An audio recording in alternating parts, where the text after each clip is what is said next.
Okay, hello again, welcome back. Now I'm looking at outcome 5, 313.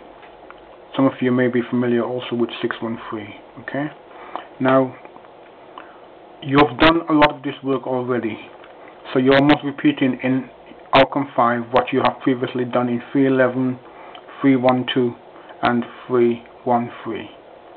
Okay, so it's a matter of using the work and referencing it to that relevant unit.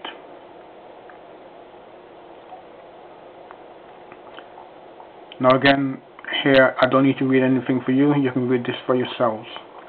Okay, so that's quite easy enough to follow.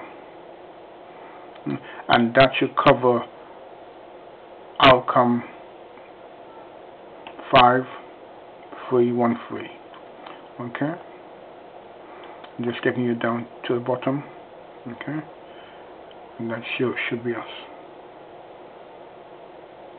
Okay, now we're going to move on to the next stage, which is outcome 6. Thank you.